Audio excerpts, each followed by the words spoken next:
Viewers আসসালামু আলাইকুম। জাতীয় বিশ্ববিদ্যালয়ের নোটিশ বোর্ডের নতুন একটি ভিডিওতে সবাইকে স্বাগত জানাচ্ছি। আজ 15 সেপ্টেম্বর জাতীয় বিশ্ববিদ্যালয়ের ওয়েবসাইটে যে সকল গুরুত্বপূর্ণ নোটিশ প্রকাশিত হয়েছে সেই নোটিশের পূর্ণাঙ্গ তথ্যগুলো আপনাদের সাথে শেয়ার করব।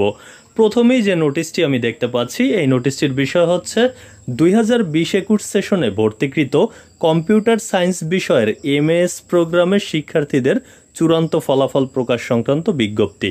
অর্থাৎ এই কোর্সের যে ভর্তি সংক্রান্ত চূড়ান্ত ফলাফল সেটি প্রকাশিত হয়েছে। আপনি জাতীয় বিশ্ববিদ্যালয়ের ওয়েবসাইটে প্রবেশ করেই কিন্তু এই রেজাল্টটি জানতে পারবেন।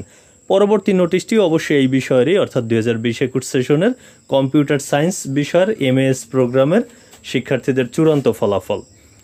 পরবর্তী যে নোটিশটি রয়েছে এটি শিক্ষার্থীদের জন্য তেমন গুরুত্বপূর্ণ নয়, কেননা নোটিশের বিষয় শরীরচর্চা শিক্ষকবৃন্দর তথ্য প্রেরণ সংক্রান্ত পুনর্বিজ্ঞপ্তি। এটি কলেজ কর্তৃপক্ষের জন্য নোটিশটি। এর পরের নোটিশটি হচ্ছে 2023 সালের অনার্স তৃতীয় বর্ষ পরীক্ষার উত্তরপত্র পুনর্মূল্যায়নের আবেদন প্রসঙ্গে বিজ্ঞপ্তি।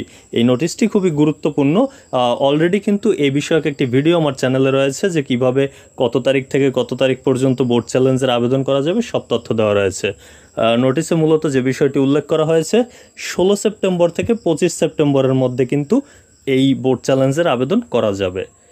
পরবর্তী যে নোটিশটি রয়েছে তার বিষয় 2023 সালের masters of physical education MPEd দ্বিতীয় সেমিস্টার পরীক্ষার পরীক্ষার্থীদের ব্যবহারিক ও মৌখিক পরীক্ষা গ্রহণ প্রসঙ্গে।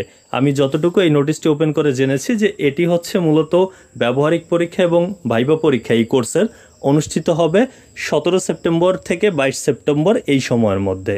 আর সবশেষ যে নোটিশটি রয়েছে আজকের, সেই নোটিশের বিষয় 2022 সালের এলএলবি ফাইনাল পরীক্ষার সাময়িক সনদ ও ট্রান্সক্রিপ্ট বিতরণ সংক্রান্ত বিজ্ঞপ্তি।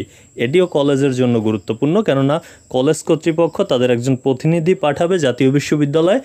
সেখান থেকে কিন্তু 15 সেপ্টেম্বর থেকে 16 অক্টোবর এই সময়ের মধ্যে কিন্তু কলেজ কর্তৃপক্ষকে এই পরীক্ষাটি, অর্থাৎ এলএলবি ফাইনাল পরীক্ষার যে সাময়িক সনদ এবং ট্রান্সক্রিপ্ট, এগুলো কিন্তু আনতে পারবে কলেজ কর্তৃপক্ষ। তারপর শিক্ষার্থীদের মাঝে এগুলো বিতরণ করা হবে।